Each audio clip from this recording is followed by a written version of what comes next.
Alright, here we are with this is a Polaris Outlaw 70. It's an electronic fuel injected. So, fella bought this, and the guy he bought it off of only ran 87 gas through it, and they sat for small periods of time and whatnot. And the fuel injection system is clogging up with ethanol, so it's getting varnished up. So I've already cleaned out his other wheeler he got to me. It's a carbureted little 50, and I could tell that it had ethanol gas in it because of all the amount of, I don't know, the debris in the film, like varnish type, that was in it. And got it cleaned out. Runs like a top. So now we're going to do this fuel injector, and it's a little different.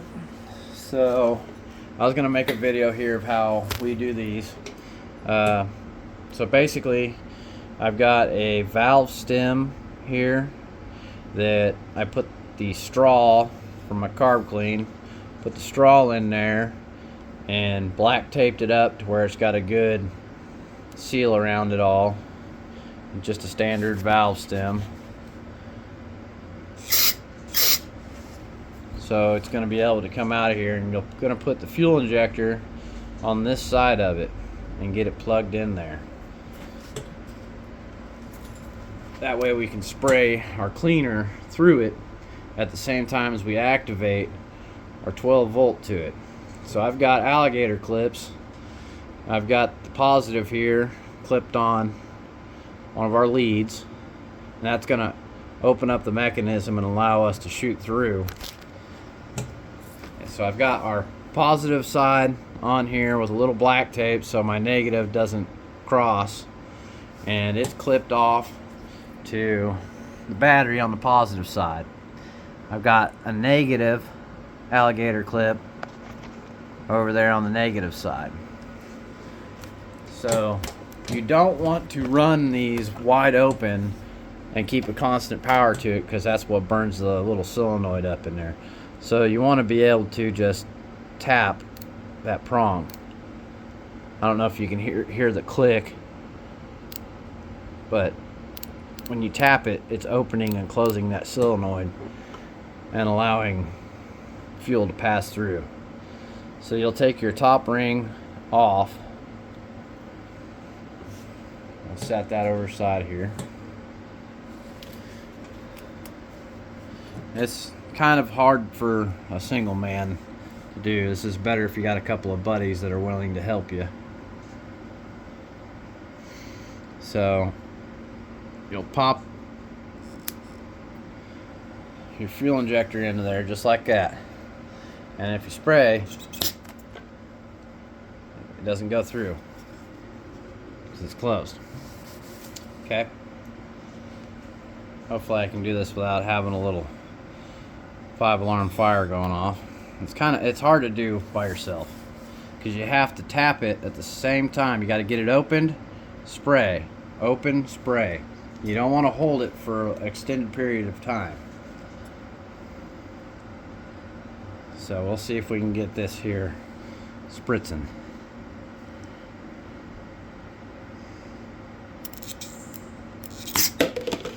It's very clogged.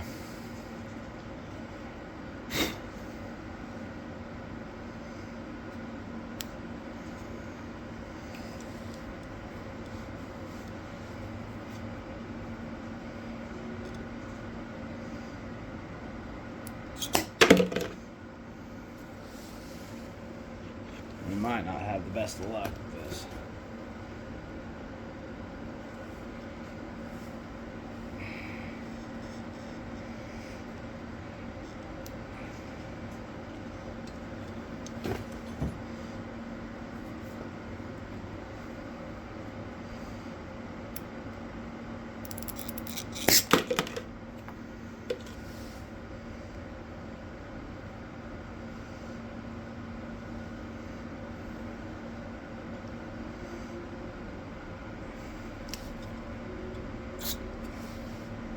Get a little sprayed on that end, maybe it'll loosen up a little.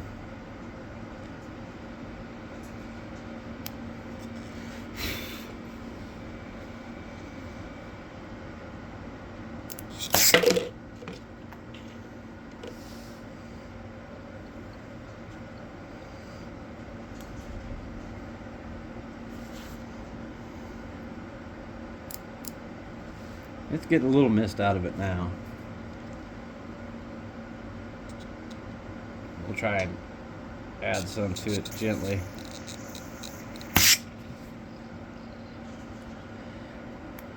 Trying everything here, throwing the book at it.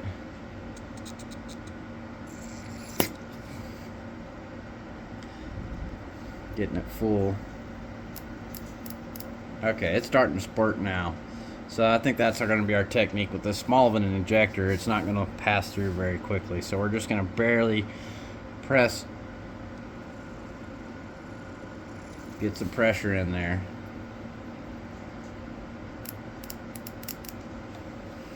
Okay, that's good. That's going to be our technique. I'll show you. Gotta try to get a better. On the larger injectors, it's easier to be able to actually spray at the same time.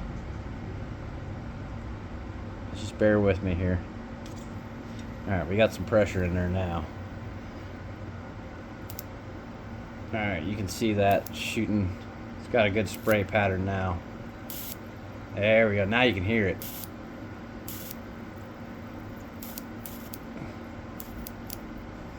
Yeah, we're getting some good spray pressure there now. We'll go ahead and fill it back up again.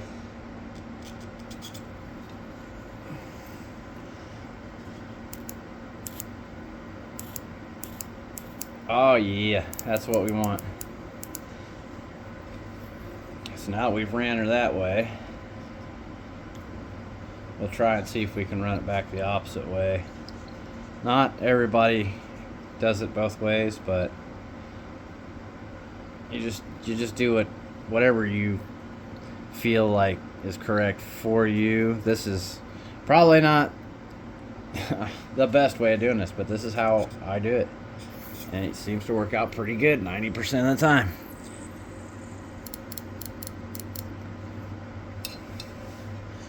Just a little back feed, go back to our other side.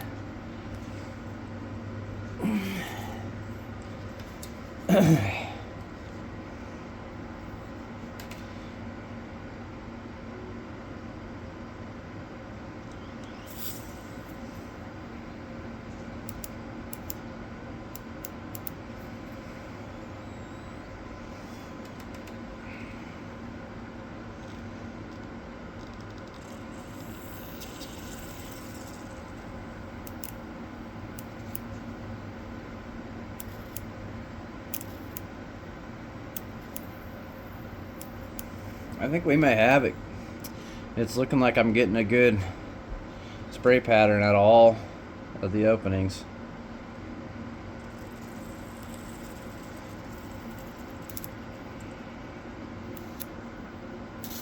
Oh yeah. You know, just take your time with it. Like I said, don't cross over on your connections. You're not trying to ground anything out and make any open circuits or burn anything up.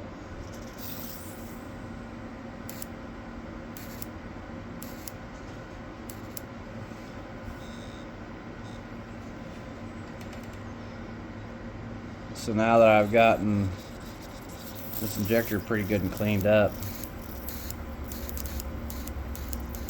I think we're going to get it tossed back in the machine, put some fresh gas in it, and see if that takes care of our issue. I'm imagining it did because, like I said at the beginning of this video here, we weren't getting anything coming out of it at all.